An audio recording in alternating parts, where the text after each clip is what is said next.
Sambutan Menteri Keuangan dan Menteri Riset dan Teknologi, Kepala Badan Riset dan Inovasi Nasional Republik Indonesia. Bapak Ibu hadirin yang kami hormati, marilah kita simak bersama sambutan dari Menteri Keuangan Republik Indonesia, Ibu Dr. Sri Mulyani Indrawati, MEC.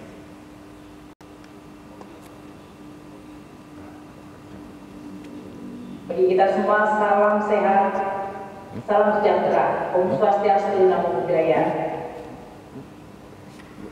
Saya ingin menyampaikan selamat Dies Natalis ke-71 bagi Universitas Indonesia, sebuah kampus yang memiliki sejarah dan juga catatan yang sangat panjang di dalam menyiapkan banyak sumber daya manusia yang memiliki peranan penting bagi Republik Indonesia.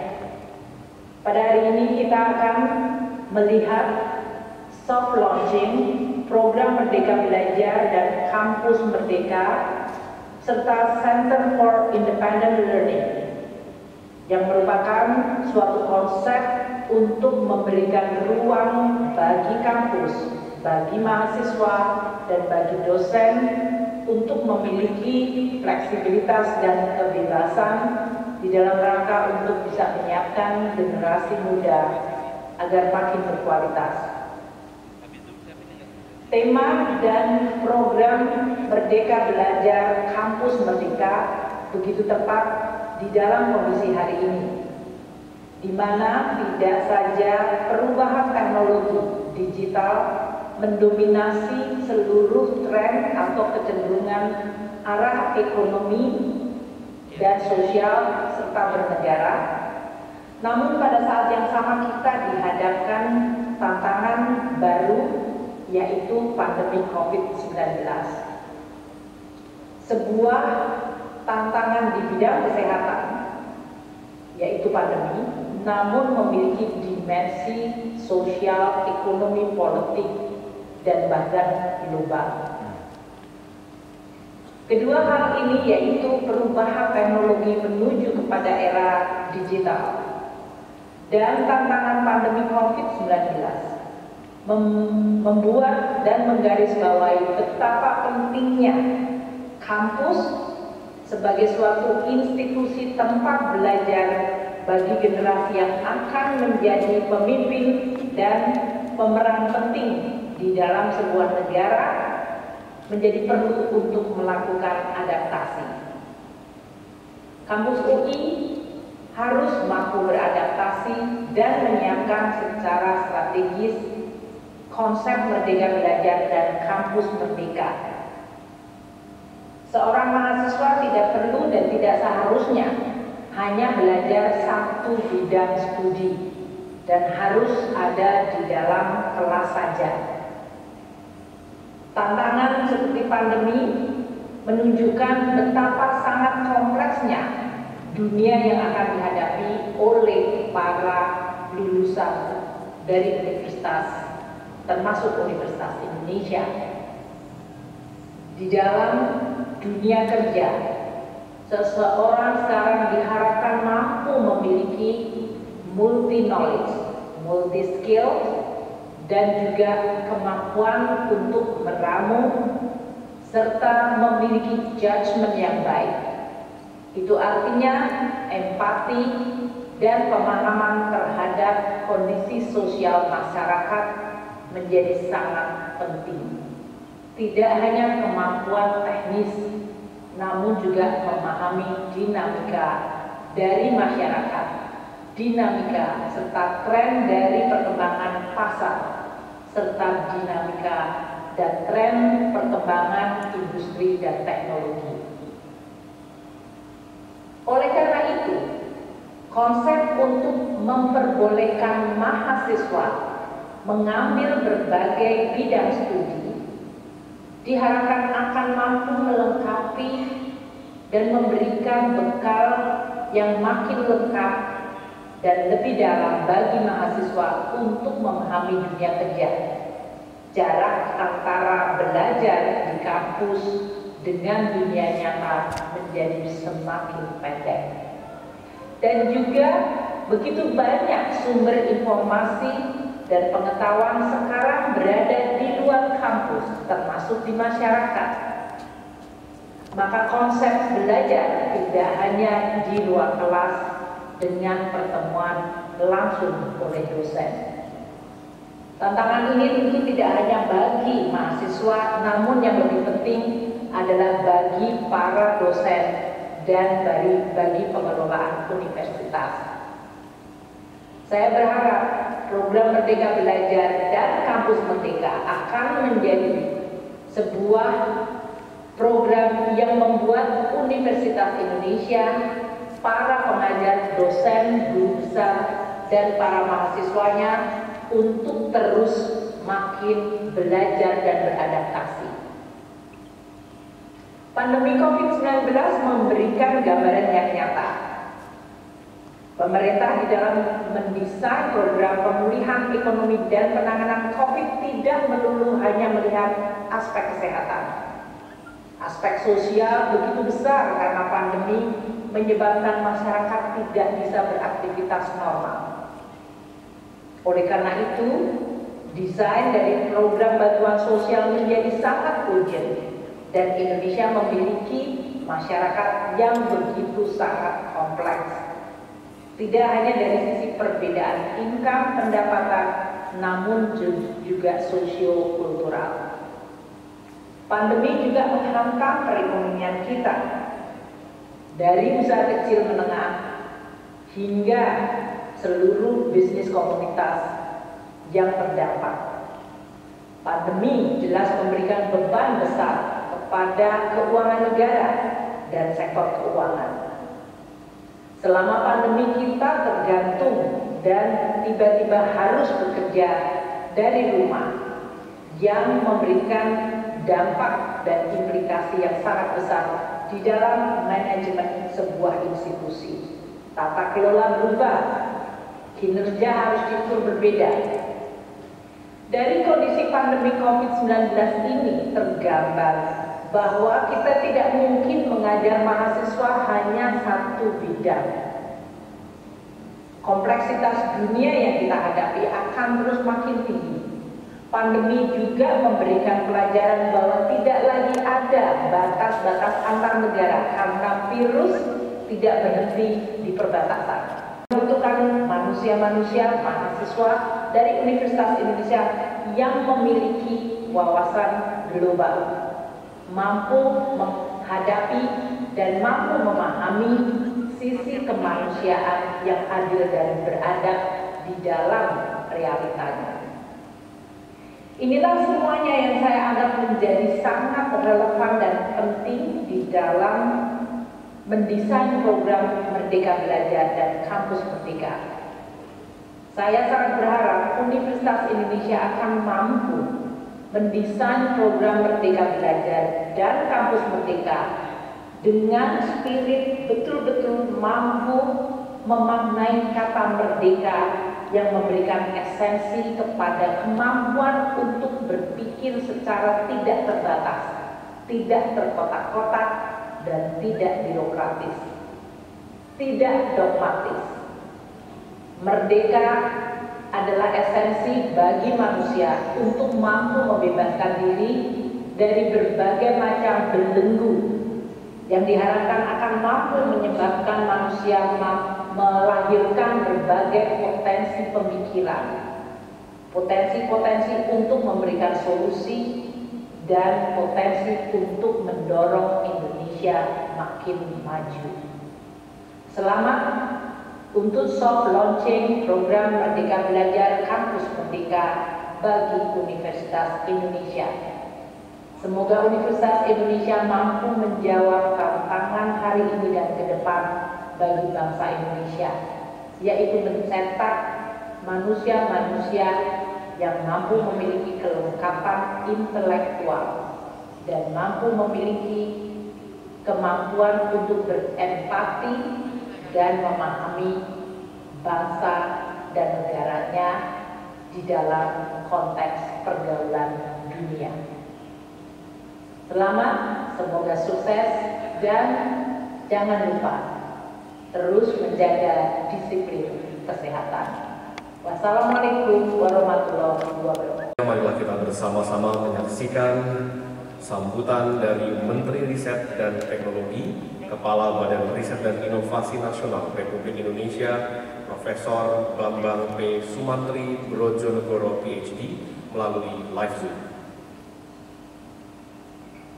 Assalamualaikum warahmatullahi wabarakatuh. Shalom, Om Swastiastu, Namo Buddhaya, pagi, salam sejahtera dan salam sehat bagi kita semua. Yang saya hormati Mas Menteri Pendidikan Kebudayaan, Mas Nadiem Makarim, Ibu Menteri Keuangan, Ibu Sri Mulyani, Ketua MBA UI, Bapak Saleh Husin, dan rekan-rekan anggota MBA UI, Rektor Universitas Indonesia beserta jajaran, Ketua dan anggota Senat Akademik Universitas Indonesia, Ketua dan anggota Dewan Guru Besar, para dekan, seluruh sivitas akademik UI, para tamu undangan dan hadirin yang saya hormati.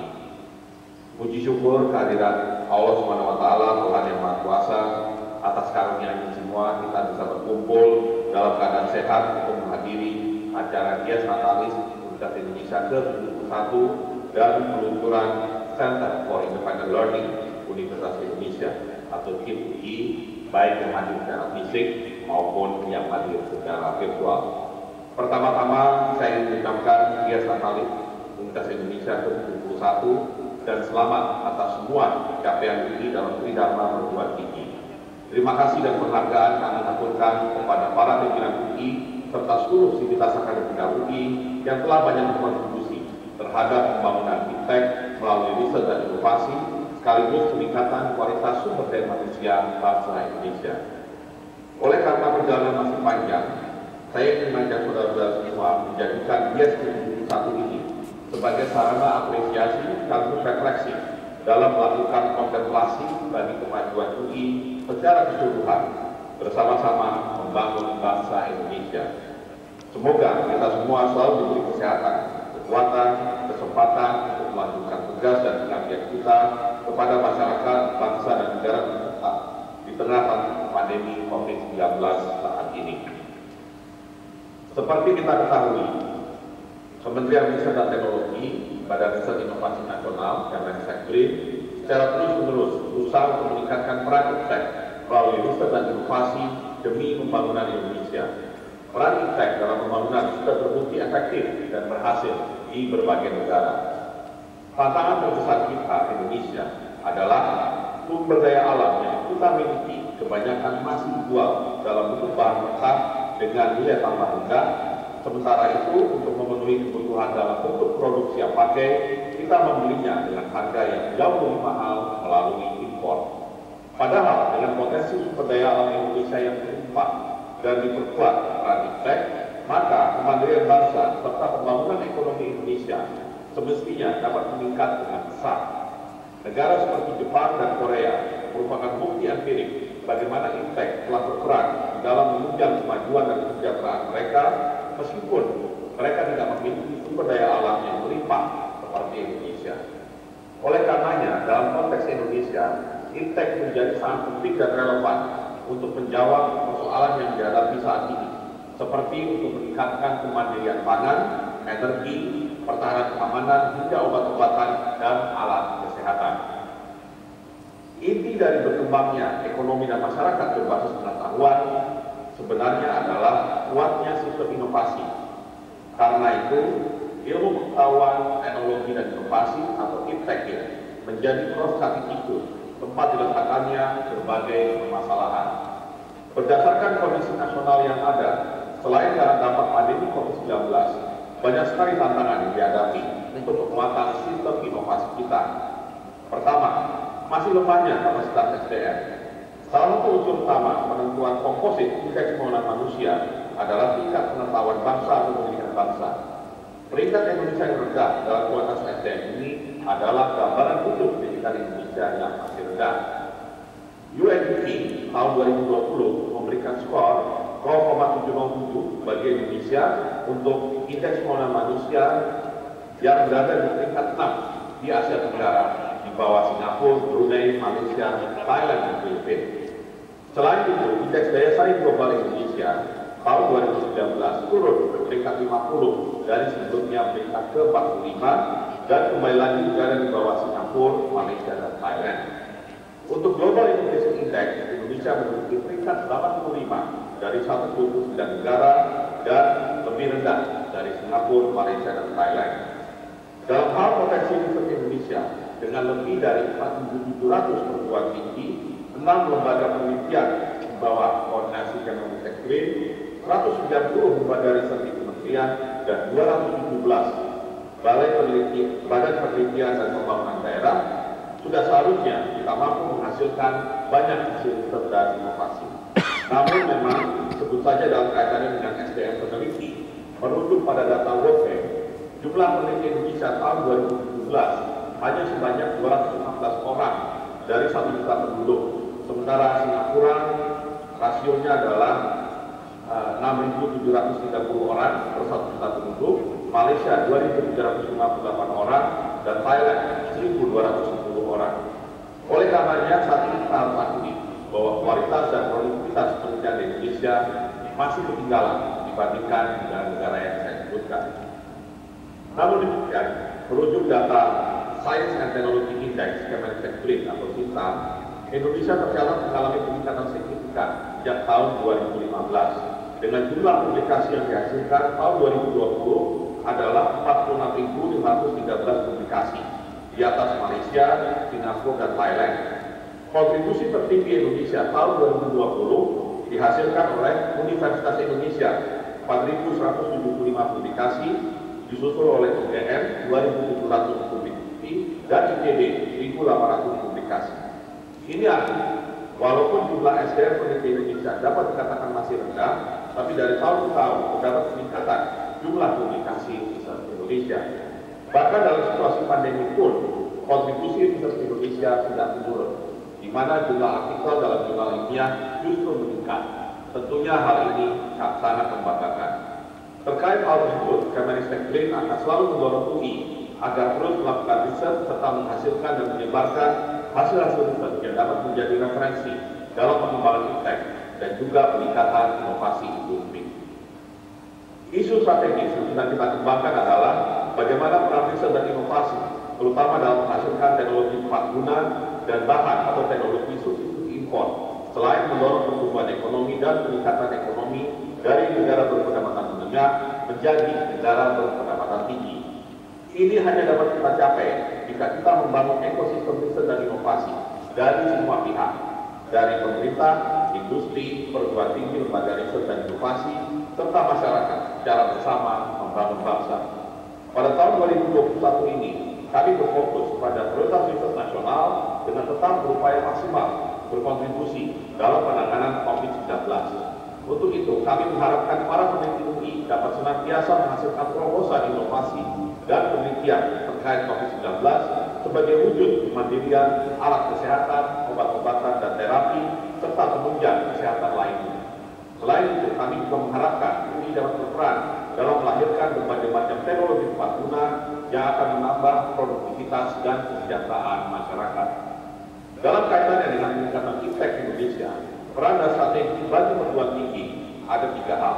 Pertama, hasil riset jangan berhenti di laboratorium dan perpustakaan, tetapi harus berkembang menjadi inovasi yang memberi manfaat bagi masyarakat. Kedua, proses kemajuan teknologi harus menyatu dan dipraktekkan dalam kegiatan ekonomi nyata. Dan ketiga, tingkatkan berbagai upaya inovasi dalam bidang pendidikan dan pembelajaran berbasis riset agar menjadi suatu keniscayaan menuju bangsa Indonesia yang maju serta mandiri. Kami pahami dengan diluncurkannya Center for Independent Learning UI atau CIL-UI merupakan pengejawantahan program Merdeka Belajar Kampus Merdeka UI. Karena itu kami berharap CIL-UI juga dapat senantiasa mendukung inovasi pembelajaran berbasis riset. Pembelajaran berorientasi inovasi mulai dari strategi perkuliahan dengan kegiatan pembelajaran yang mendorong kreativitas untuk berinovasi. Dalam hal ini, inovasi yang dikembangkan harus berdasar kepada permasalahan yang ada, sehingga pada akhirnya keberhasilan hasil riset dapat juga menjadi mesin pengembang ekonomi. Walaupun Tentu hal ini tidak mudah karena tekanan ekonomi global yang semakin kompetitif telah membuat banyak pihak menginginkan perguruan tinggi dapat menunjukkan hasil nyata dan segera dari investasi yang diberikan. Untuk peningkatan kapasitas fintech, inovasi dan daya saing, maka UI diharapkan dapat terus meningkatkan penelitian dosen dan mahasiswa, menguatkan sinergi triple helix, di mana peran industri bukan hanya dihilir di bagian produksi dan distribusi saja, tapi mulai dari pembelajaran. Kemudian tingkatkan lagi penerbitan artikel di jurnal ilmiah dan peningkatan citasi, serta perolehan hak kekayaan intelektual dan paten, penerapan hasil bantu masyarakat, termasuk penyediaan infrastruktur iptek yang terus-menerus diperbaiki. Inovasi UI salah satunya dapat dilakukan melalui kegiatan kuliah kerja nyata tematik untuk mengembangkan kewirausahaan teknologi berbasis potensi unggulan di desa. Bapak Rektor dan jajaran Fakultas Akademika UI yang saya hormati, sebagai penutup kami sangat mengapresiasi upaya dan kontribusi UI dalam peningkatan fintech inovasi Indonesia dengan harapan dapat terus menghasilkan lulusan yang diperlukan oleh ekonomi baru, berkontribusi terhadap adanya inovasi ekonomi dan sosial, serta berkontribusi kepada berkembangnya masyarakat madani. Demikian beberapa hal yang dapat saya sampaikan. Sekali lagi saya ucapkan selamat Hari Ulang Tahun Indonesia ke-71 dan selamat atas peluncuran Center for Independent Learning Universitas Indonesia. Semoga semakin progresif, terus berkembang dan berinovasi ke arah perubahan yang lebih baik lagi. Masyarakat dan bangsa menantikan kiprah yang semakin bermakna dan berkualitas dari Universitas Indonesia bagi kemajuan bangsa. Terima kasih. Wabillahi taufiq wal hidayah. Wassalamualaikum warahmatullahi wabarakatuh.